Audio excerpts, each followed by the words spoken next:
গতকাল রামপুরহাটের এক বেসরকারি ব্যাংকের এটিএম ভেঙে চুরি করার চেষ্টা করে কয়েকজন দুষ্কৃতী।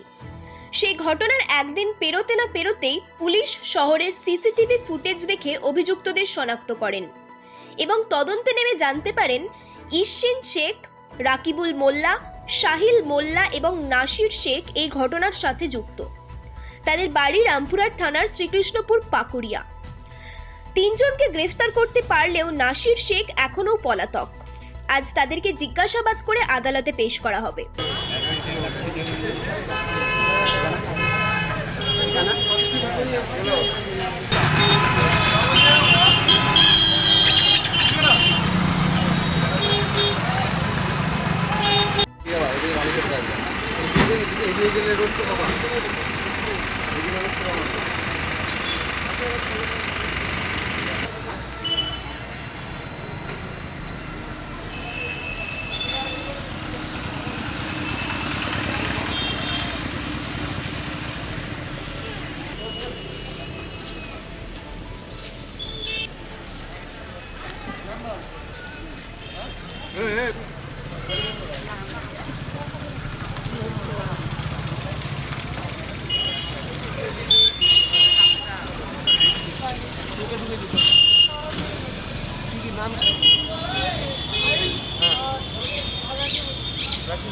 ওদের বাড়ি কোথায়? আর বাইরে থেকে ছিল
দেখে সামনে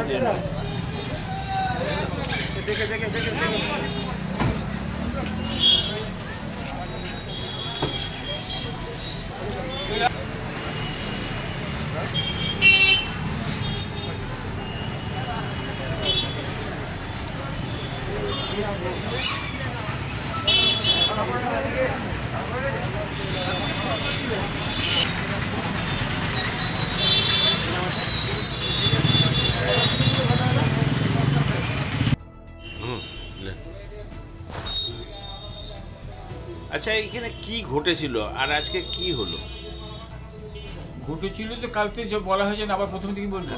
না এই একটু বলুন ওইটা।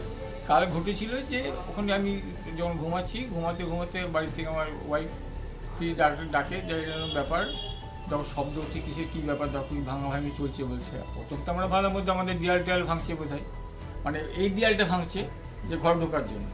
এরকম তো হতে পারে না, আর 4টে সাড়ে 4টে বাজে এই হতে পারে না।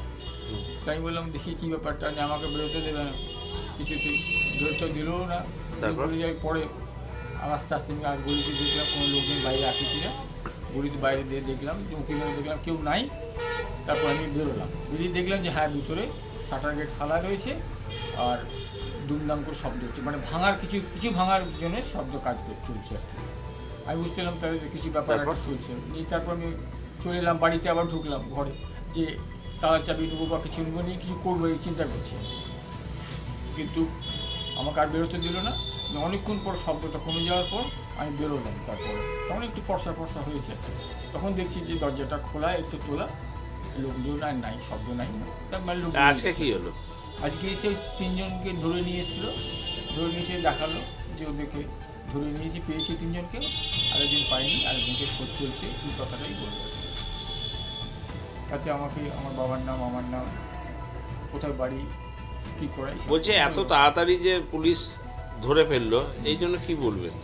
এই জন্য কিছু বলেনি, কিছু তার জন্য কিছু বলেনি। না, এর জন্য আপনার একটা কি মনে হচ্ছে যে কি মনে কিছু করিনি, কি করবো, মনে করার কিছু নাই, ওদের কাজ কি করে না করে কি ঠিক থাকে না। বীরভূমের রামপুরহাট থেকে মোহিত কুমার দাসের সাথে সৌভিক রায়ের রিপোর্ট, বাংলা নিউজ।